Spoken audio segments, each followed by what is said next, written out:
नमस्कार, आप देख रहे हैं न्यूज फॉर नेशन और मैं हूं प्रियदर्शन। बिहार की राजनीति में संतोष सुमन के दिए इस्तीफे के बाद नीतीश कैबिनेट का अब विस्तार होने वाला है। दरअसल संतोष सुमन ने कल नीतीश कैबिनेट से इस्तीफा दे दिया था और इसके बाद मंत्रिमंडल विस्तार की चर्चा जोरों पर थी। न्यूज फॉर नेशन ने आपको पहले ही बताया था कि नीतीश मंत्रिमंडल का विस्तार होने वाला है और इस फेरबदल में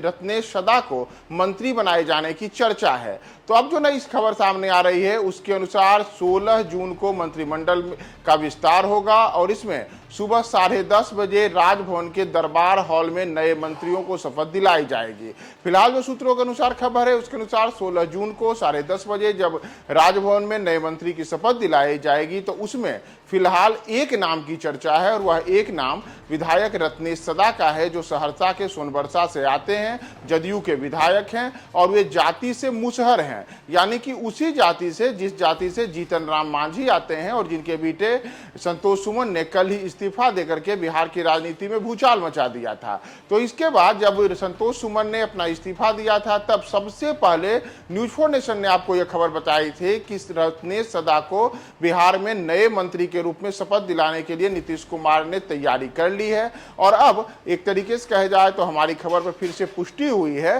कि रत्नेश सदा को मंत्री बनाए जाने की जो हमने आपको बात बताई थी, उनको मंत्री पद की शपथ 16 जून को दिलाई जाएगी। 16 जून को सुबह 10:30 बजे उन्हें मंत्री पद की शपथ दिलाई जा सकती है। रमेश सदा के साथ अतिरिक्त और जो कौन कौन से लोग इसमें मंत्री बनेंगे इसे लेकर के अभी फिलहाल तो स्पष्टता नहीं है, लेकिन जो सोनबरसा के से विधायक आते हैं रत्नेश सदा, वो जनता दल यूनाइटेड के विधायक हैं और वे लंबे अरसे से नीतीश कुमार के साथ राजनीति में सक्रिय हैं। जनता दल यूनाइटेड के उन चेहरों में शामिल हैं जो दलित समुदाय के आते हैं और विशेष करके जो मुसहर कम्युनिटी होती है उसके एक वो प्रतिनिधित्व चेहरे के रूप में होते हैं। तो रत्नेश सदा को मंत्री बनाने की जो बातें चल रही है और उनके मंत्रिमंडल बनाने के लिए 16 जून को मंत्रिमंडल का विस्तार होगा, उसमें सुबह 10:30 बजे उन्हें शपथ दिलाई जाएगी। तो बिहार की राजनीति से इस वक्त की बड़ी खबर यह है कि नीतीश मंत्रिमंडल में जो फेरबदल की चर्चा थी उसमें अब 16 जून की तारीख है जिस दिन की मंत्रिमंडल में विस्तार की का कार्यक्रम होगा और सुबह 10:30 बजे